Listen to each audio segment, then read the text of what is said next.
Hello everyone, the Bihar teacher history maker मेरा mobile मेरी शिक्षा में मैं Rita Kumari from Supaul class 10th की बायोलॉजी लेकर आपके इस मंच पर उपस्थित हूँ। तो हमारा चैप्टर चल रहा है श्वसन रेस्पायरेशन।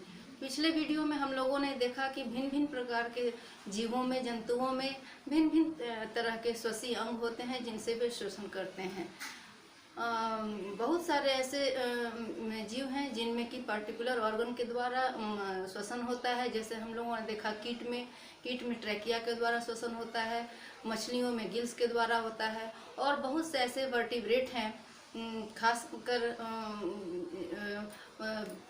मैमेलिया में जिनमें कि मुख्य रूप से लंग्स के द्वारा रेस्पायरेशन होता है। लेकिन हमारे सिलेबस में मानव श्वसन तंत्र के बारे में पढ़ना है, इसलिए हम दूसरे जंतुओं की चर्चा ज़्यादा न करके हम लोग मानव श्वसन तंत्र के बारे में पढ़ेंगे। हमारे बिहार बोर्ड के सिलेबस में मानव श्वसन तंत्र की चर्चा की गई है, तो आज हम लोग मानव श्वसन तंत्र के बारे में पढ़ेंगे। तो मनुष्य में मुख्य रूप से श्वसन जो है वह फेफड़ा या लंग्स के द्वारा होता है, लेकिन मनुष्य के मुख्य श्वसीय अंग जो हैं वो है नासिका छिद्र, नॉस्ट्रिल, दूसरा स्वर यंत्र या लैरिंक्स, श्वास नली या ट्रैकिया, और फेफड़ा या लंग्स। तो मनुष्य में या मानव में मुख्य रूप से ये 4 श्वसीय अंग हमारे श्वसन में भाग लेते हैं।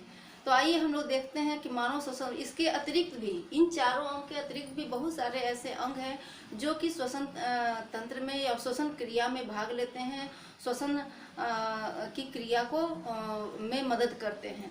तो आइए हम लोग देखते हैं कि मानव श्वसन तंत्र की रचना कैसी है। आज हम लोग उसके बनावट और उसके स्ट्रक्चर के बारे में देखेंगे कि मानव श्वसन तंत्र की रचना कैसी है, उसका स्ट्रक्चर कैसा है, और उसमें कौन कौन से अंग उसमें सम्मिलित हैं। तो यहाँ हमने मानव श्वसन तंत्र का डायग्राम बनाया है, जिसमें कि ये हमारा नाक या नासा छिद्र है या नॉस्ट्रिल है। यह नॉस्ट्रिल जो है पीछे की ओर एक कैविटी में खुलता है जिसे नेजल कैविटी कहते हैं। ये हमारा नेजल कैविटी है, ठीक है। इस नेजल कैविटी में भी 2 पार्ट होते हैं। जो अपर पार्ट है उसे ओल्फैक्टरी रीजन कहते हैं और लोअर पार्ट को रेस्पिरेटरी रीजन कहते हैं। यह ओल्फैक्टरी रीजन स्पेशली जो है वह घ्राण क्षेत्र है। घ्राण क्षेत्र मतलब सूंघने की शक्ति।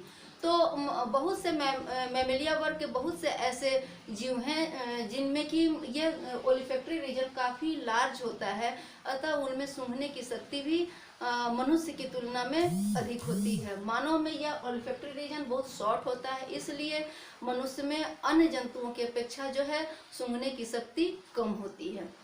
उसके बाद यह ओल्फैक्टरी और यह रेस्पिरेटरी रीजन जो है वह आगे की ओर फेरिंक्स में खुलता है। यहीं पर कंठ द्वार और निगल द्वार, जो हम लोग पिछले चैप्टर्स में पढ़े हैं कि गलेट और ग्लॉटिस होता है, और इसी जगह पर एपीग्लॉटिस पाया जाता है जो श्वास नली को आहार भोजन के समय श्वास नली को सेपरेट करता है। तो अब यह जो फेरिंक्स है यह फिर आगे की ओर स्वर ग्रंथि लैरिंक्स में खुलता है। यह लैरिंक्स जो है हमारे जो आवाज़ है, हमारे वोकल कैरेक्टर्स को कंट्रोल करता है, और यह लैरिंक्स जो है पीछे की ओर श्वास नली या ट्रैकिया में खुलता है। यह ट्रैकिया है करीब 11 सेंटीमीटर लंबी होती है मनुष्य में, और उसकी चौड़ाई जो है करीब 16 mm उसका डायमीटर होता है। यह ट्रैकिया जो है वह काफ़ी लचीली एपिथेलियम ऊतक की कोशिकाओं की बनी होती है, जो काफ़ी लचीली पाइपलाइन है। और इस पाइपलाइन में जो ये कार्टिलेज के इनकम्प्लीट कार्टिलेजियस रिंग होते हैं, कार्टिलेज के अपूर्ण वलयाकार आकृति वाले एक रिंग पाई जाती है इस संपूर्ण ट्रैकिया में। यह ट्रैकिया आगे पुनः 2 भागों में विभाजित हो जाती है, और जो कि हमारे लंग्स में जाती है। अब यह हमारा ये फेफड़ा है, हमारा लंग्स है। यह लंग्स जो है एक कैविटी में स्थित होता है जिसे पेरिकार्डियल कैविटी कहते हैं। यहाँ हमने दिखाया है कि ये कैविटी है जिसे पेरिकार्डियल कैविटी कहते हैं, और ये जो कैविटी का आउटर साइड है इससे हमारे रिब्स जो है, हमारी पसलियाँ जो है अटैच होती है। अब हमारे ट्रेकिया और या हमारा जो हृदय है उसके दोनों साइड गुलाबी स्पंजी थैले जैसी रचना होती है। रचना की आकृति में हमारे फेफड़े स्थित होते हैं, दोनों साइड, बाएं साइड और दाहिने साइड, ठीक है। और यह जो हमारा लंग्स है यह इस दो आवरण से घिरा होता है। इसके वजह से यहाँ हमने दिखाया है, एक इनर की ओर आवरण है, एक बाहर आवरण है।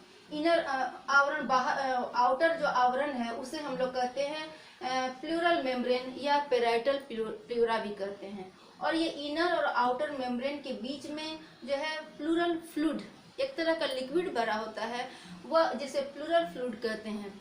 यह क्या करता है, जब हमारा लंग्स जो है फैलता सिकुड़ता है तो उनके लेयर्स में, उनके आउटर वॉल्स में घर्षण को बचाने के लिए, रोकने के लिए यह जो है प्लूरल फ्लूइड पाया जाता है, जो कि घर्षण को कम करता है, घर्षण से इनकी रक्षा करता है लंग्स की दीवारों की।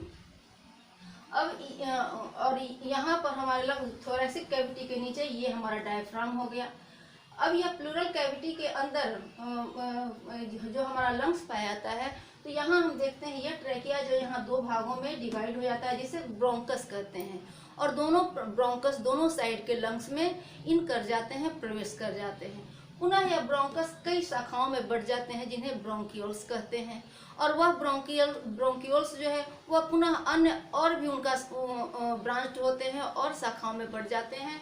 और उन्हें जो है, जो लास्ट वाला जो ब्रांचिंग होता है उसे एल्वियोलर डक्ट कहते हैं। और जिसका अगला सिरा जो है वहाँ पर गुब्बारे जैसे वायु कोष्ठ, एयर सैक्स पाए जाते हैं, जिनमें कि बहुत सारे एयर चैम्बर्स होते हैं। और जो कि हम जो श्वसन क्रिया में जो ऑक्सीजन लेते हैं वो एयर चैम्बर्स में भर जाते हैं। तो इस तरह से यह हम कई शाखाओं में बढ़ करके, और यह ट्रेकिया जो है ब्रोंकस फिर ब्रोंकियोल्स फिर एल्वियोलाई डक्ट और एल्वियोलाई फिर लास्ट में एल्वियोलाई या एयर सैक्स में डिवाइड हो जाता है। तो यहाँ से यहाँ जो हमारा नेजल नॉस्ट्रिल से लेकर, नॉस्ट्रिल हो गया, नेजल कैविटी है, फेरिंग्स है, लैरिंग्स है, ट्रैकिया है, इवन ब्रोंकस, इतना जो है ये सभी आते हैं कंडक्टिंग पोर्शन कहलाते हैं। मतलब ये ऑक्सीजन या हवा को लंग्स तक पहुंचाने का काम करते हैं, इसलिए इनको कंडक्टिंग पोर्शन कहते हैं। फिर यहाँ जो अंदर में ब्रोंकियोल्स हो गए और हमारा ये लंग्स है, ये सब और ये एल्वियोलर डक्ट हो गए, एल्वियोलाई हो गया, एयर सैक्स हो गया, ये सब कहलाते हैं रेस्पिरेटरी पोर्शन। और दोनों लंग्स के बीच में हमने यहाँ दिखाया है कि यहाँ हमारा ये हमारा हार्ट है।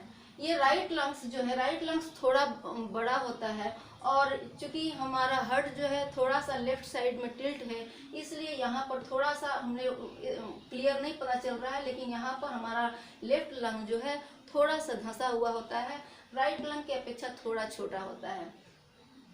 तो इस तरह से ये हमारे रेस्पिरेटरी सिस्टम के डायग्राम्स हैं। और यह जो इनकम्प्लीट कार्टिलेजियस रिंग है वो ट्रैकिया से होते हुए, ट्रैकिया में तो फैला हुआ ही रहता है, ब्रोंकस में भी फैला होता है, और ब्रोंकियोल्स में भी वो कार्टिलेजियस रिंग पाए जाते हैं। यह रिंग इसलिए होता है क्योंकि यह एपिथेलियम ऊतक की काफ़ी पतली पाइपलाइन है।